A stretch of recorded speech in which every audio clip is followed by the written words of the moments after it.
Então, pessoal, a gente vai começar com essa aula falando sobre os itens de produção, certo? Em relação à qualidade de sementes.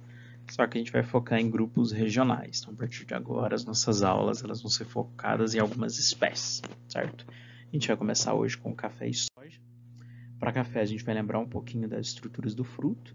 Então, a gente vai ter o exocarpo, que é a estrutura mais externa, o exocarpo, o mesocarpo, que é aquela mucilagem, que seria aquela substância gelatinosa, né, normalmente adocicada, que a gente vai ter no café, o endosperma, que seria as próprias sementes, o espermoderma, que é o pergaminho, então seria aquela camada mais externa da minha semente, que quando a semente está seca, a gente tem ela levemente dourada, e o próprio embrião, que já é associado diretamente aí com a semente. Durante o processo de desenvolvimento do fruto, aí, a gente tem que imaginar que alguns eventos podem acontecer que acabam causando o processo de descarte de sementes. Então, normalmente, questões ambientais que ocorrem que acabam provocando mudanças fisiológicas na planta que acabam, infelizmente, aí, ocasionando a perda das sementes. Então, isso é bem comum de acontecer. Em termos de desenvolvimento normal, a gente vai ter uma escala de aproximadamente 220 dias para o processo de maturidade fisiológica da semente do café. Isso pode ser variável aí de acordo com questões ambientais, por exemplo, plantas que são sombreadas, ou variedades diferentes do café. Então, esse número de dias aí, isso pode ser variável sim. Mas basicamente o que é observado para esses indivíduos seria as questões morfológicas externas, né? Então, questão de tamanho do fruto, a mudança da cor do exocarpo, por aí vai. Quando a gente chega nesses períodos, a gente já considera uma alta qualidade fisiológica, isso é relativamente muito bom, só que mesmo assim ainda pode ocorrer eventos em que a germinação é lenta ou ela é desuniforme. Ou eu posso ter, após a emergência da plântula, aí, alguns eventos de baixa tolerância de secação, eu posso ter baixa tolerância a mudanças ambientais, a gente vai ver já por que isso acontece. Se eu estou tendo aí uma baixa germinação, uma germinação desuniforme, a gente já tem algumas hipóteses que estão relacionadas com esse problema. Um deles aí seria a hipótese da maturação dos frutos, em que quando eu faço o processo de colheita sem considerar os eventos de maturação de fruto, a gente pode causar alguns problemas para as sementes aí, mesmo elas já tendo atingido as questões de qualidade fisiológica. A gente vai começar a observar, tanto no café como em outras espécies aí, que vários eventos que ocorrem pós-colheita podem interferir na qualidade da semente. Então, eventos em termos de maquinário utilizado para colheita, questões sanitárias, questões de forma de armazenagem, por aí vai. A gente vai começar a observar também que fatores ambientais vão estar influenciando. Por exemplo, se a gente pensar em temperaturas mais baixas, isso é comum a gente diminuir a velocidade da maturação dos frutos. Então, quando isso acontece, é ruim? Não. Só que a gente precisa identificar que isso está acontecendo. Então, se isso acontece, eu tenho um maior acúmulo de precursores de sabor e do aroma. Então, a gente já vai ter uma maior quantidade de fotoassimilados sendo produzidos. Então, isso é muito bom, certo? Mas é algo que a gente precisa estar avaliando aí constantemente. A gente já tem resultados aí muito satisfatórios que mostram os efeitos da luz e da temperatura na qualidade do grão, em que a gente vê, por exemplo, a face de exposição, os locais que eu tenho a exposição da luz, que acabam favorecendo aí os eventos de produção, que acaba melhorando a qualidade da bebida do café, principalmente aí que a gente já pode, se eu consigo melhorar a qualidade de bebida de café, já consegue extrapolar essa consideração para a qualidade da semente. Então, eu já posso considerar sementes de alto vigor quando eu já tenho resultados muito positivos aí quando a gente fala de qualidade de bebida de café.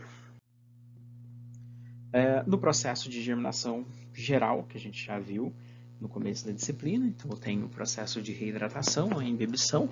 Nisso eu tenho a ativação do metabolismo, eu tenho respiração acontecendo, eu tenho as enzimas começando a quebrar aquele endosperma, aquela reserva, eu começo a ter transporte dessa reserva, eu tenho assimilação metabólica, eu começo a ativar metabolismo, eu tenho processo de crescimento, então tudo isso a gente já conhece. Mas o que mais que eu vou ter pós isso daí?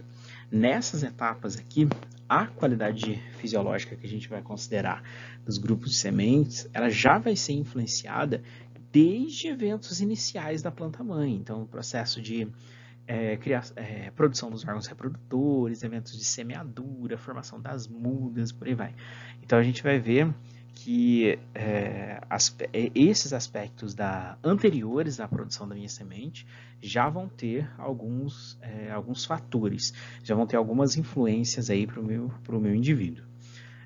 Se for pensar em questões de genótipo, características da planta, características genéticas que ela carrega, ou as condições ambientais durante o manejo, ou durante o desenvolvimento, ou a posição, por exemplo, você já deve ter percebido que no café ou em outras plantas, algumas regiões da planta, no topo da planta, no meio da planta, extremidade da planta, algumas regiões das plantas aí, é comum eu ter ou uma maior produção de grãos, ou grãos maiores, ou um processo de enchimento de grão mais eficiente, você consegue ver uma qualidade morfológica melhor. Então a gente consegue perceber isso olhando para qualquer grupo de planta que produz fruto. E isso não vai ser diferente para o café. Realmente, esses itens acabam interferindo na qualidade, sim. A gente tem eventos aí em que ocorre o processo de antecipação da maturação, certo? Por N motivos aí.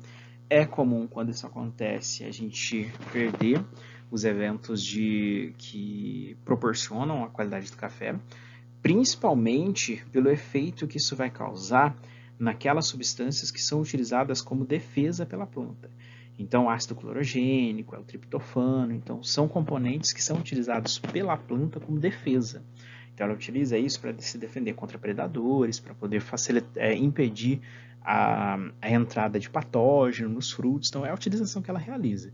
E quando a gente antecipa a maturação, esses compostos ficam em locais que eles não deveriam. E isso alocado na semente vai influenciar diretamente na bebida. A gente vai ver já já. Então, basicamente, o que a gente precisa entender é que existem fatores que influenciam o tempo de maturação. Então, isso a gente tem que começar a entender. Principalmente quando a gente está considerando as questões de qualidade da semente. Então, isso vai ocorrer em termos de posição, frutos do ápice, frutos estão nas pontas dos ramos, frutos estão lá no interior da planta. A gente começa a ver que o tempo de maturação é diferente desses indivíduos. A qualidade da semente aí vai estar dependendo, principalmente, de forma muito grande aí, da quantidade de fotoassimilados. Então, lá em Calvin, que eu estou produzindo açúcar. Então, é nesse momento que eu tenho a maior produção de fotoassimilados aí.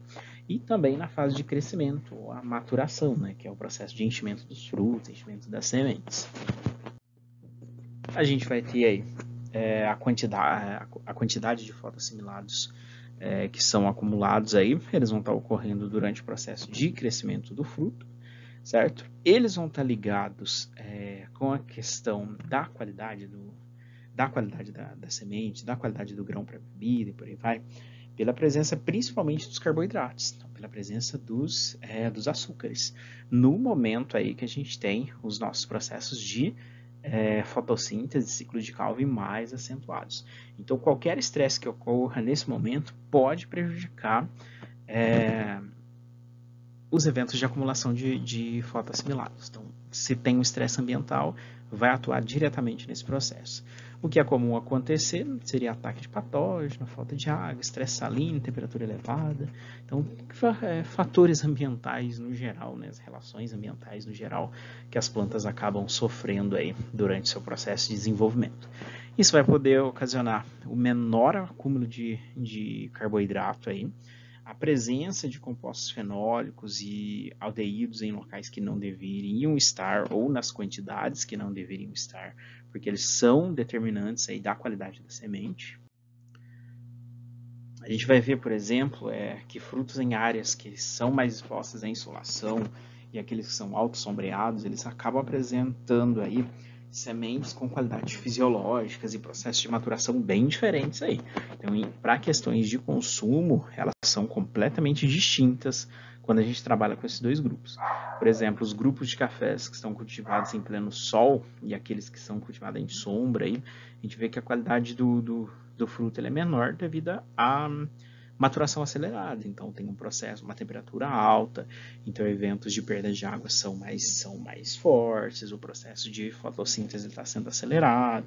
Então a gente começa a ver que a maturação é mais rápida, então a qualidade é um pouco menor, graças à falta de fotoassimilados, né? Então não tive um abastecimento tão bom assim.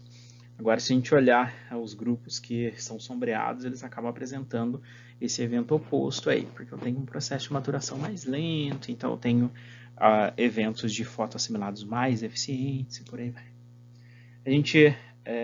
Existem várias pesquisas, na verdade, que contribuem diretamente com as questões das funções do clima e das questões da própria planta para a qualidade da semente. Então, isso é algo que isso já acontece de uma forma muito eficiente aí, principalmente quando considera o tempo de formação do grão. Então, é uma ligação muito grande que a gente vai ter entre o tempo de formação da semente, diretamente ligado com o seu evento de qualidade.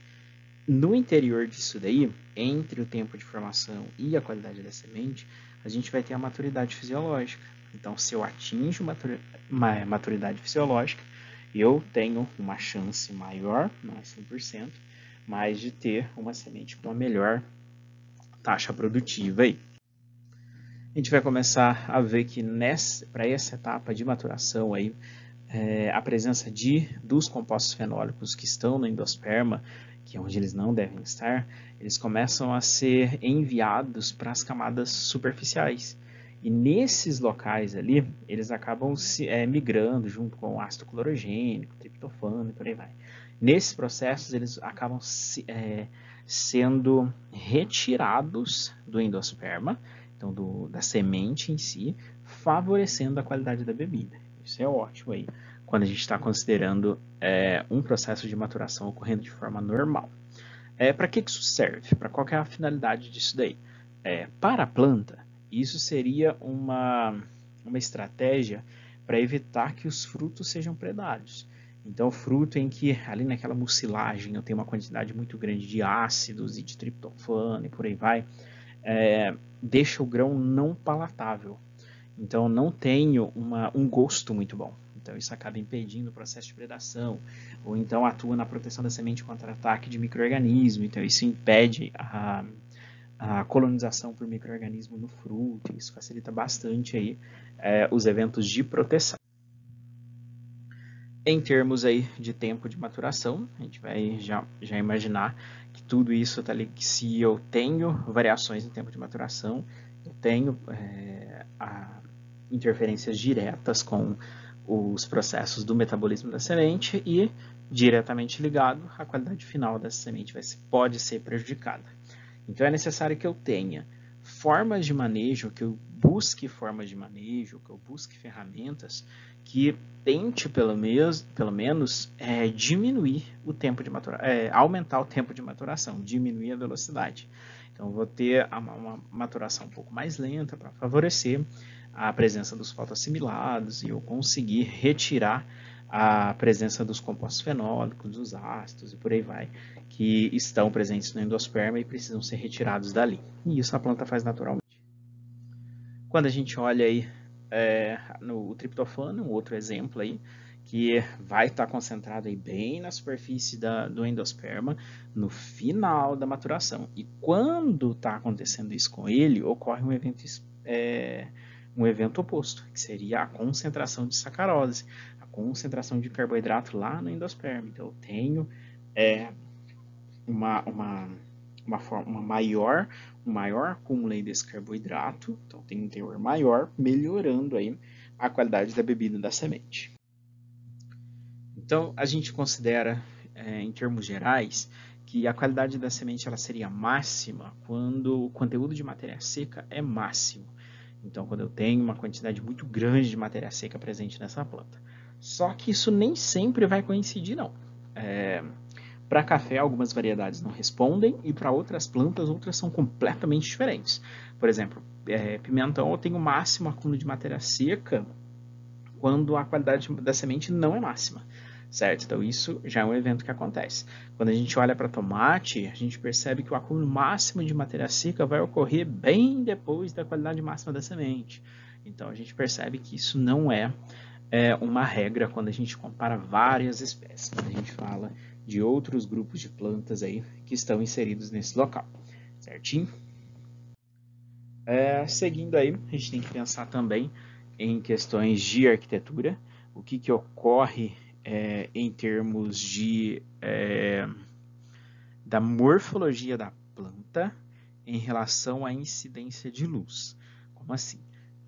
A gente percebe que a morfologia da planta ela pode favorecer ou não a incidência da luz. Em locais, pontos diferentes da minha planta, eu acabo tendo uma translocação de fotoassimilado melhor, uma produção de fotoassimilado melhor. Isso vai ocorrer diretamente ligado com a questão da forma, que vai ser diferenciado para as plantas, em termos de copa, em termos de porção de ramos e por aí vai.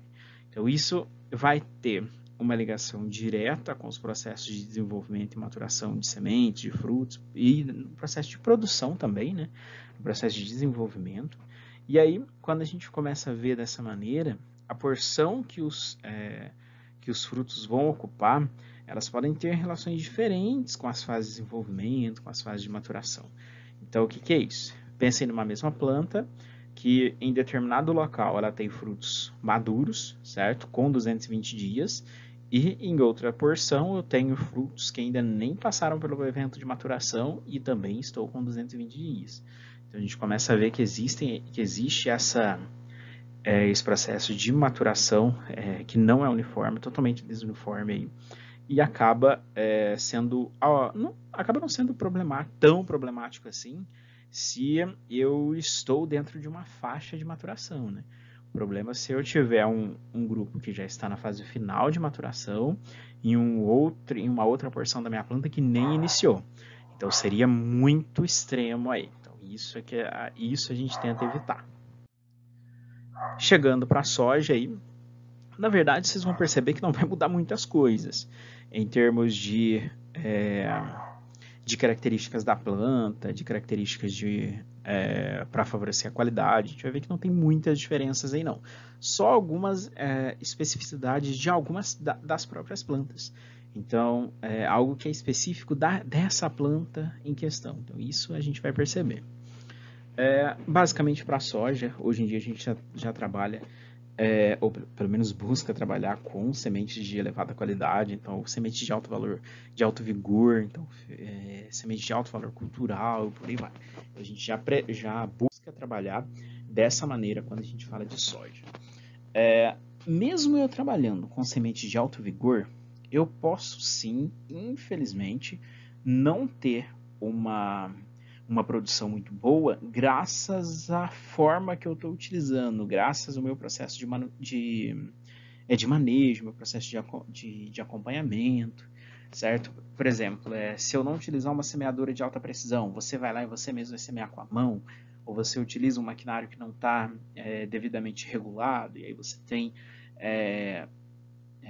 locais em que a semente não é liberada, então você tem várias falhas no evento de semeadura, ou está liberando muita semente junta, então a gente tem aglomeração, igual a gente pode ver na imagem. Então vocês podem ver aí, deixa eu achar uma canetinha aqui, vermelho, aqui. Se vocês olharem nessa primeira imagem, olha, tá tudo certinho, tá espaçado, certo? Então tá tudo espaçado, tudo certo. Aqui não, olha, aqui eu tenho falha, aqui eu tenho falha e mudar a cor. Aqui a gente tem aglomeração. Então a gente começa a ver que aqui o equipamento não foi muito bem utilizado. E ali a gente já começa a ter alguns problemas. Então aquelas plantas vão competir por espaço, por sol, por luz e por aí vai. A gente começa a ver que a aglomeração é ruim, as falhas de linha são ruins, então isso a gente precisa evitar. E não está ligado com a qualidade da semente. A semente tem uma qualidade boa, mas o processo de semeadura foi ruim. Então sementes de alto vigor aí, elas basicamente devem produzir plantas de alto desempenho. Então é isso que a gente está procurando. Então a emergência de plântula vai ser boa, a taxa de germinativa também vai ser boa. eu vou ter aí um elevado potencial de resistência, aí a mudanças ambientais. Então isso também vai acontecer para os nossos novos indivíduos aí que estão sendo produzidos. A gente vai começar a perceber também que a taxa de crescimento desses grupos é maior, tem uma melhor estrutura de produção, a gente vê que o sistema radicular é mais bem definido, o processo de distribuição de ramos também, certo? Então tudo isso vai refletir em eventos de maior produtividade, em eventos de melhor produtividade para esse grupo de plantas aí. Aqui a gente consegue ver que o potencial produtivo de um grupo aí, ele deve ser avaliado também em eventos em que eu tenho situação de estresse. E para grupos de leguminosas como a soja, um mecanismo muito bacana que é utilizado é a expansão do eixo radicular, então o aumento do sistema radicular. E isso acontece com esses indivíduos. Se eu tenho uma semente de alto vigor, então a resposta à falta de água também, à falta de nutrientes, é a expansão do eixo radicular. Então isso é muito comum aí para a soja. A gente vai ter outros fatores aí que podem afetar no desempenho das plantas, outros exemplos, por exemplo, a profundidade excessiva da semeadura. Então, a semente está muito funda, quando a plântula vai tentar emergir, ou ela não consegue, ou ela se danifica pela quantidade de solo que ela tem que romper para conseguir sair. O evento de compactação superficial ou assoreamento da linha. Então, vocês foram lá, fizeram a linha de plantio e foram embora. Aí vem chuva ou vento e joga a porção de solo que está ao redor da linha para dentro da linha. Aí o que acontece? Eu tenho o evento de profundidade excessiva de novo acontecendo. Então aí ou a minha semente não consegue germinar, a minha plântula não consegue emergir, ou se ela emerge, ela pode emergir danificada. Então isso é um probleminha. Semeadura em condições de solo com baixa temperatura. Então a gente já viu que baixa temperatura vai influenciar nos eventos de fotossíntese também. Então isso não é algo bacana para a gente. Então a gente vai ter que estar ligado diretamente aí com os sistemas sazonais, com os períodos de plantio de cada um dos grupos de plantas, por aí vai. E o ataque de patógeno, né? O ataque dos fungos que ocorre com as sementes aí. Tem algumas imagens, não sei se agora, não, ainda não. Mas a gente tem algumas imagens de como que os fungos acabam atacando aí essas sementes. A qualidade da semente da soja, aí, a gente vai estabelecer alguns padrões. Então, a gente tem 4 padrões aí para a gente considerar. O primeiro deles é a qualidade fisiológica. Então, seria aqueles indivíduos que eu tenho um alto vigor e germinação, que vai resultar diretamente numa melhor emergência de plântula. Então, lá no campo, eu vou ter uma maior emergência de plântula quando eu estou considerando alto vigor germinativo, certo? A gente vai ter a qualidade genética. Então, eu não tenho uma mistura varietal, certo? Isso não vai estar presente. Então, eu só tenho sementes puras, não tenho híbridos ali.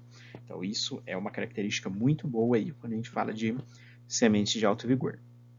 A gente vai estar considerando também a qualidade sanitária. Então, será que essas sementes que eu estou utilizando, elas estão livres de outras sementes? Será que não tem patógeno sendo carregado aqui junto? Então, isso, a qualidade sanitária tem uma influência direta aí no vigor da plântula que vai emergir.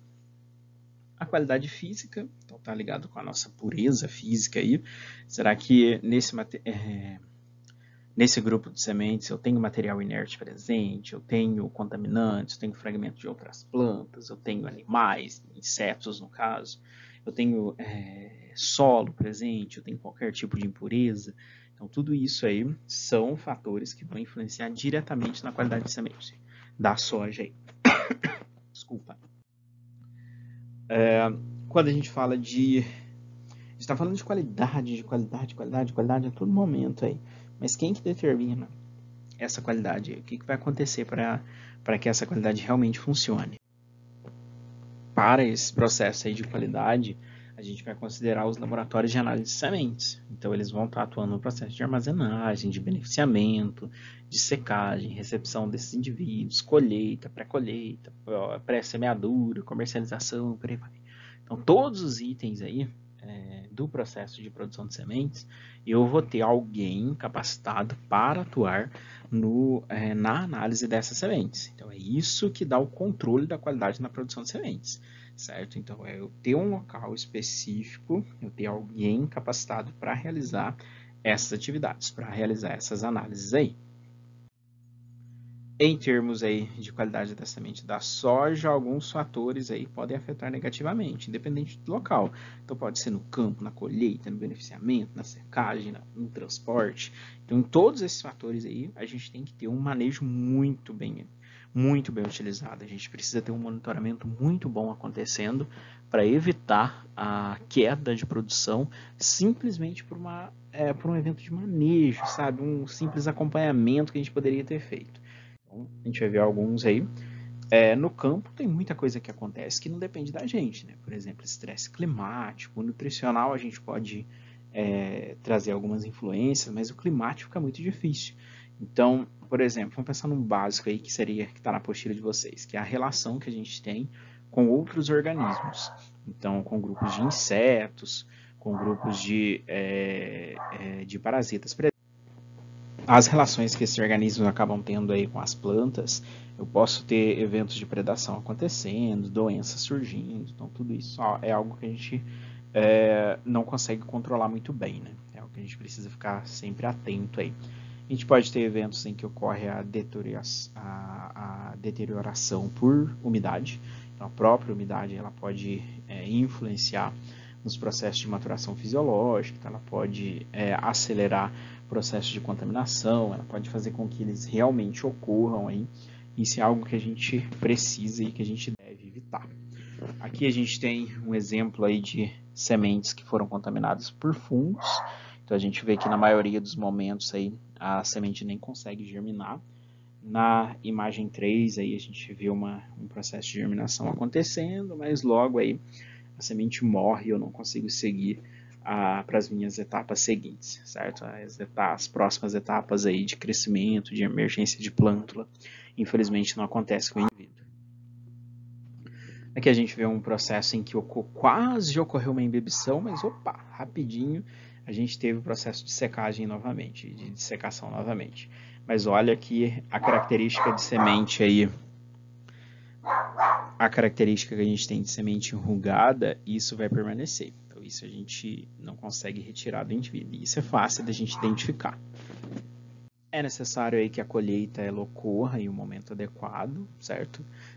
Se isso acontecer, obviamente aí a gente não vai ter problemas com o retardamento da colheita. Basicamente aí a colheita adequada ela ocorre quando a gente atinge um teor de água aí, basicamente de 15% durante o processo natural de secagem do campo.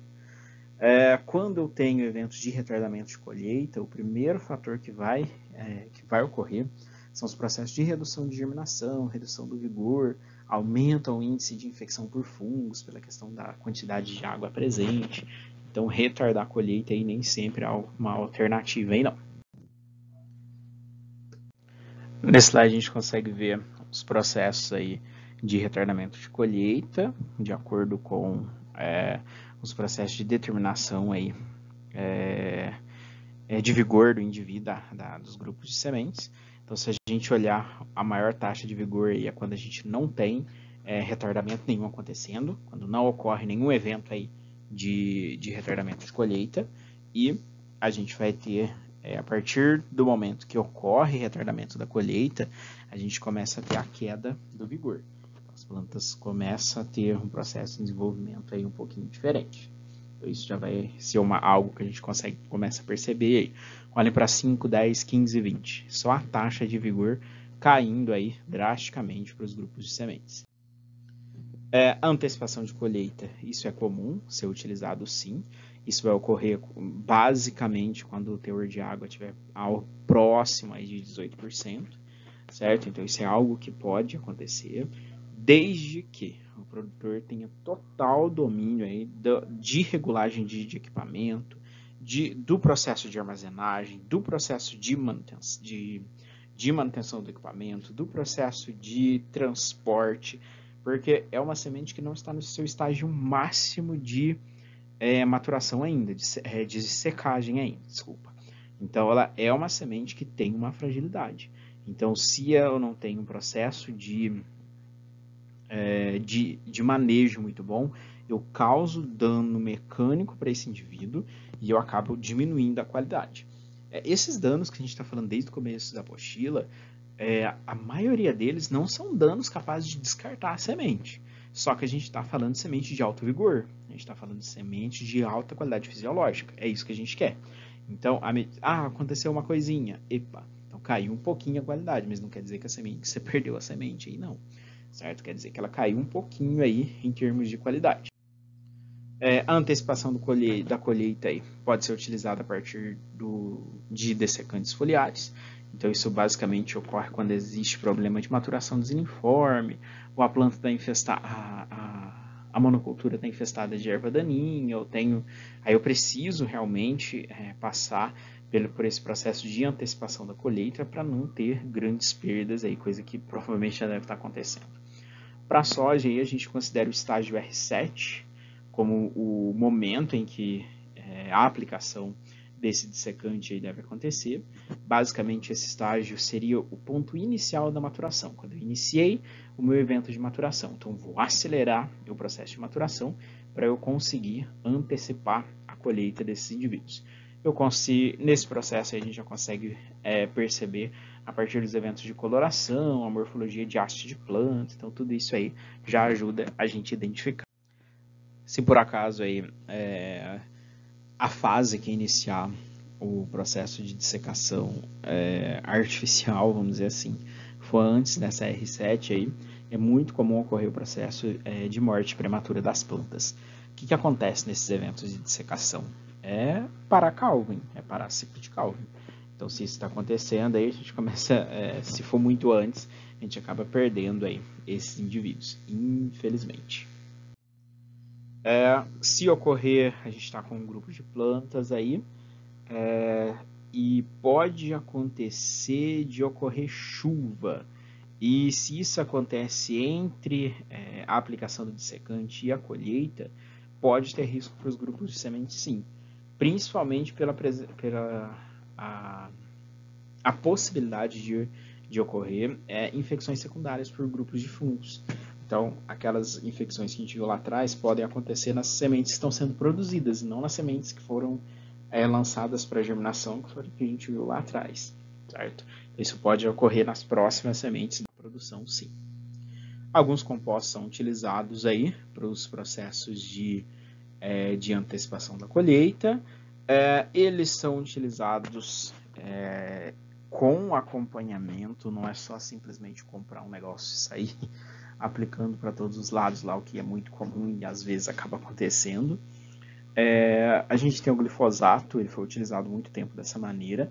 Em alguns momentos, alguns locais ainda acabam recomendando essa utilização, mas ele traz um prejuízo muito grande aí para a qualidade das sementes de soja, principalmente aí porque, primeiro que ele é um composto que age diretamente na regeneração da rubisco. Então, se está na presença de glifosato, as enzimas que regeneram a rubisco não funcionam e eu paro o ciclo de Calvin completamente. Então, se eu não estou avaliando muito bem o processo de antecipação da colheita e utilizo o glifosato, ele para de uma maneira muito drástica aí o ciclo e a minha planta não consegue seguir os eventos aí de produção. E é isso.